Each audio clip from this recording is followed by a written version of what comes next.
ससुराल में भूचाल। ये कहानी है कमलेश निवास की, जहां कमलेश अपने परिवार के साथ रहता था। परिवार में पत्नी स्वाति, एक बेटी नायरा, 2 बेटे और बहुएं थीं। एक भरा पूरा खुशहाल परिवार। पैसे की भी कोई कमी नहीं थी, होती भी कैसे, घर के ज्यादातर लोग तो वर्किंग थे। पर अच्छे पर क्या, आपको कमलेश निवास ही ले चलते हैं। सुबह के 7 बजे हैं। मेरी वो हैंडलूम साड़ी कहाँ चली गई? कमलेश जी देखिए ना। ओ गॉड, आज 10 बजे की डिलीवरी है उसकी। Oh no. अरे यहीं होगी विभा, कहाँ जाएगी? तुम्हें 10 बजे डिलीवरी देनी है ना, पर मुझे तो 8 बजे निकलना है। प्लीज मेरी वॉच देखो ना, कहाँ है, मिल ही नहीं रही। यह कमलाना किसी काम की नहीं है। कितनी बार समझाया तुझे कि जब रात को नाश्ते की रोटी बनाकर रख तो उसे कपड़े में ढक दिया कर। सारी रोटियां सूख गई है। अब हम इसे टिफिन में कैसे लेकर जाएंगे? और दूसरा, ये घड़ी का कांटा भागते ही जा रहा है। अरे छोड़ो, जो है वही पैक कर देती हूँ।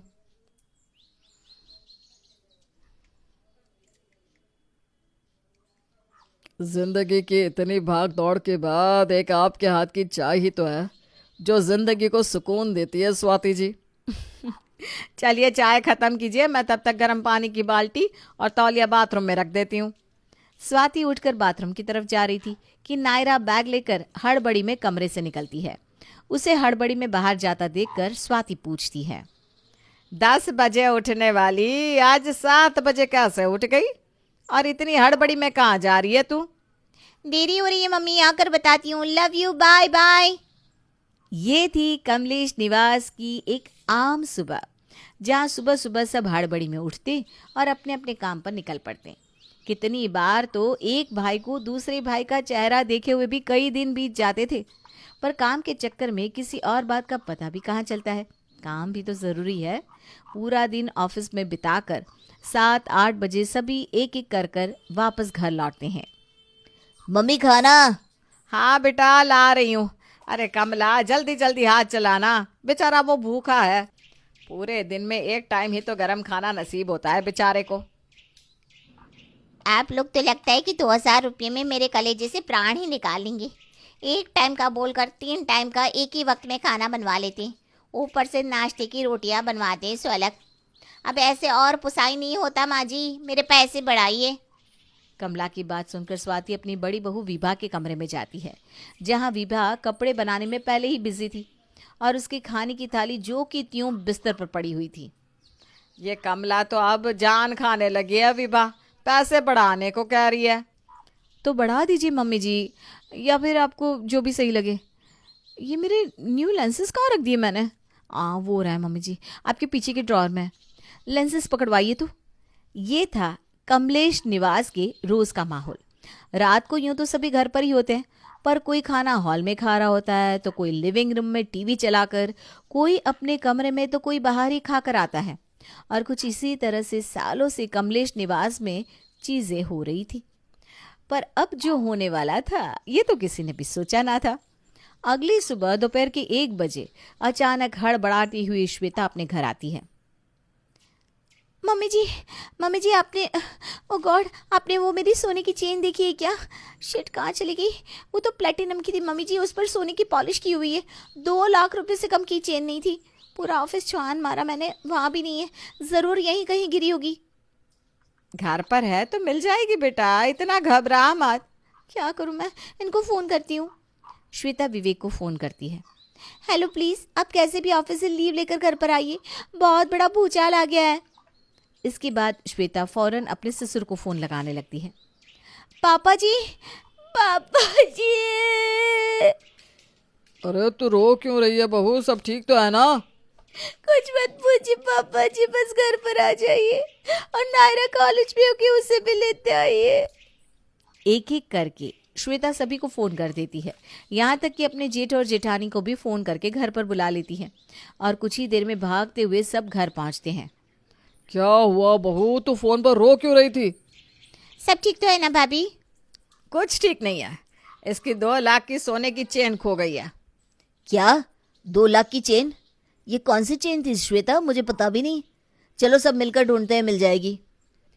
पूरा घर मिलकर श्वेता की खोई हुई उस चेन को ढूंढने में लग जाता है और इस बीच श्वेता साइड से किचन में चली जाती है। आधे घंटे बाद श्वेता किचन से बाहर आती है और सोफे पर पैर चढ़ाकर बैठकर अपने पति से कहती है, विवेक जी, टीवी के नीचे वाले ड्रॉअर में देखिए तो, शायद वहां रखी थी मैंने चेन।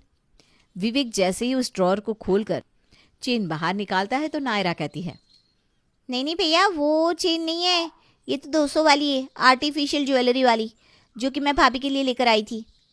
अरे इसी चेन की बात कर रही थी मैं, यही तो खो गई थी, थैंक गॉड मिल गई। अरे तू पागल हो गई है क्या बहू?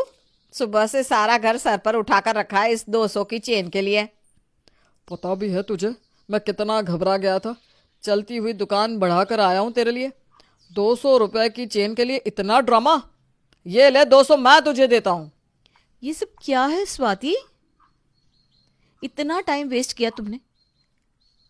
अब तक तो मैं एक साड़ी में फॉल भी लगा लेती। इन सभी के सवालों का श्वेता के पास कोई जवाब नहीं था। वो किचन में जाकर अंदर से 2 बॉल में पूरियां और आलू दम की सब्जी लाकर डाइनिंग टेबल पर सजाना शुरू कर देती है। अब इतना ड्रामा हो ही गया है, अब आप लोग ब्रेक ले लीजिए, कितने दिनों बाद गरम खाने को मिलेगा वो भी दोपहर के टाइम पर। उसके बाद जिसे मुझसे जो भी शिकायत है एक एक कर कर कह दीजिएगा, मैं सुन लूंगी। किसी को कुछ समझ में नहीं आता। सभी एक साथ डाइनिंग टेबल पर मुंह फुलाए बैठ जाते हैं। श्वेता सभी के प्लेट्स में पूरियां परोस रही थी कि पूरियां देखते ही कमलेश कहता है, संतोष और विवेक जब छोटे थे ना तो ऐसी ही पूरियां बनाती थी आप स्वाति जी। कब बच्चे बड़े हो गए पता ही नहीं चला ना। हाँ मम्मी, कितना मज़ा आता था। और भाभी, फैमिली प्लानिंग की क्या सोची है आपने? वैसे ही कुछ दिनों से ना मेरी तबीयत कुछ ठीक नहीं लग रही है। शायद मुझे।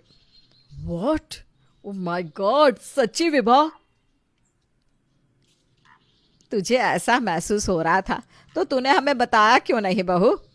अरे मुझे लगा जब हम सब एक साथ होंगे तब मैं इस बारे में बात करूंगी, पर ऐसा हो ही नहीं पा रहा था मम्मी जी। कहाँ इस घर में कोई किसी को कोई बात बता पाता है मम्मी। कल मेरा प्रमोशन होने वाला है, किसी को खबर भी है? सब अपनी लाइफ में इतने बिजी हो गए हैं कि घर वालों के साथ खुशियां बांटने का वक्त ही नहीं मिल रहा किसी को। अरे वाह वाह वाह, एक साथ 2 खुशियां। और शायद कोई ये भी भूल गया है कि नायरा की उम्र हो रही है, उसके लिए लड़का भी देखना है। लड़का तो मैंने देख रखा है। तू तो छुपी रुस्तम निकली चुटकी। और इस तरह कई दिनों के बाद कमलेश निवास के लोग एक साथ एक दूसरे के साथ बातें कर रहे थे, उनके जीवन में हो रही चीज़ों को जान रहे थे। ऐसा लग रहा था मानो एक घर में रहने के बाद भी कोई एक दूसरे के जीवन में हो रही चीज़ों के बारे में कुछ जानता ही नहीं था। आज इस परिवार में जो एक कमी थी वो भी पूरी होती दिख रही थी। तभी स्वाति कहती है, हो गया खाना, अब आप सब मुझे डांट सकते हैं। अरे नहीं नहीं बहू, तेरी भूल के कारण ही तो आज हम सब एक साथ बैठ पाए। वैसे मेरी कोई चेन खोई नहीं थी पापा जी, ये सब तो मैंने इसलिए किया था ताकि एक घर में होकर भी हम सब दूर हो चुके हैं, वो कुछ पल के लिए ही सही साथ तो आ पाए।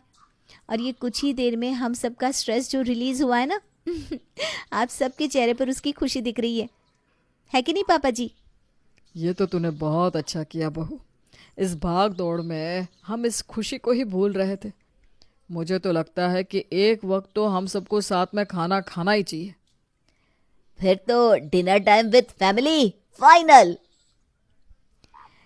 स्वाति के लाए भूचाल का ऐसा जादू चलता है कि उसका पूरा ससुराल पहले से और भी करीब आ जाता है।